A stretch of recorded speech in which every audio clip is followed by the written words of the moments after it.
You are tuning in to Rattle, a highly prized ministries podcast production presented by author, entrepreneur, and modern day disciple Shaylyn Connelly. Please feel free to visit our website at highlyprizedministry.com for more resources, books, studies, and life coaching services to help you have a better walk with Christ and to continue to heal from abuse, sexual trauma, or toxic relationships. Now let's enjoy this word from the Lord.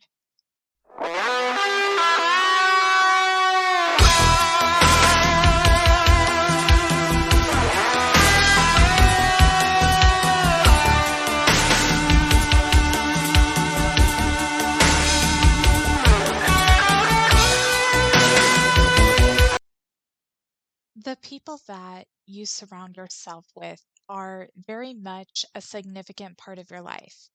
Yes, you were born into a family. Yes, you grew up in a neighborhood surrounded by decent people. There is a strong chance that you grew up in the same scholastic community throughout all K through 12 years. And there was no such thing as strangers, privacy, secrets, or mistakes in your world. Here's the thing though. Every adult who makes it in life will propel or flatline in life based on the support system they have directly around them. For the most part, many of the people who are in the direct line of fire in my life, the ones who offer me wisdom, love, support, and nurturing, are for the most part not in the family that I grew up assuming would be in my corner. Instead, those people chose to judge me, cut me off, and throw me to the wolves for choices that weren't even mine to make at the time. And they were traumatic too. The people who surround me are, for the most part, people who weren't my neighbors, and they most certainly are not the people I surrounded myself with during the K through 12 years. Both groups of people also lent hands in judging me, cutting me off, and throwing me to the wolves for choices that weren't even mine to make at the time and were also traumatic. Yes, I repeated the same statement twice because both pertain to two different sets and streams of trauma that I endured in the years that mattered. In many ways, the Lord stretched out his hand against the crowds upon my graduation over a decade ago and said, I will take it from here and I will hand select the people that will best guide you in the years that it will matter the most. One by one, God sent the individuals that still surround me today.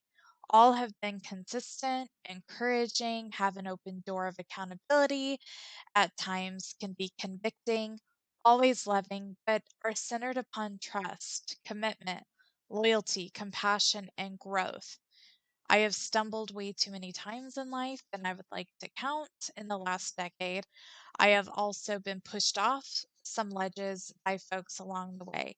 But my support system never once made me feel like I was alone during those times. Many of them made it a priority to make sure that I didn't go down a pathway of doubt, despair, or venture too far away from myself. Many of them have also become the greatest warriors and teammates I ever thought were possible when it comes to raising my own kids. Who you surround yourself with matters. Who God puts in your life is not in the business of others. Many have opinions, some may not understand certain connections. Sometimes the healthiest relationships you have may lean to a different culture, faith, or label they go by. Yet you know the connection is holier than most, and you can't deny that God put them there. As I said to someone rather important to me today, if the people you surround yourself with don't stay at your level of respect, understanding, and approach to you, no matter where you find yourself, set further boundaries and create space. The people that walk with you should never look down on you. On occasion, they may take turns looking up at one another. Sometimes You will stay eyeball to eyeball, even if it means squaring off in an argument or conflict without lowering yourself or them in your vision. And sometimes it looks like seeing the person when they are already down and simply sitting down with them to make sure that they know they are not alone. Nothing to be ashamed of, nor should feel guilty of having a human or weak moment or season. You don't learn lessons in humility when you cling to the idea of the quantity or quality in your social life. As a matter of fact, your social life pertains to who you are within your community. But your relational life, that is what one should always be mindful of and maintain the health of. I don't go into dark places of thought, questionable acts, or make certain choices without letting my support system know.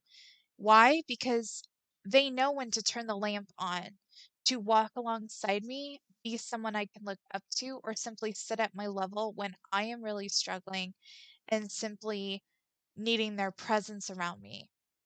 Jesus is still attracting followers nearly 3,000 years later after his ministry and time on earth. But his inner circle only consisted of three persons, which was his Trinity. His angels watched over him and defended him when he needed their intercession, and the 12 disciples were who he chose to be around him and model his example and carry on his wisdom. The people that you surround yourself with should be in the place of the angels in Jesus' life. People who watch over you will defend you when you need them, but they will also know their bounds. They are also people who naturally won't doubt you or reduce your merits in their lives because the relationship provides benefits to both persons in that connection. The people that look to your example are slightly different from that close inner circle you have, but we often get confused and set ourselves on a performance stage for the circles of influence in our lives because we buy the idea that we are worth watching, buying from, learning from, and etc. You are worth everything wonderful in this life, and sometimes your chance is found within the relationships you have in this world.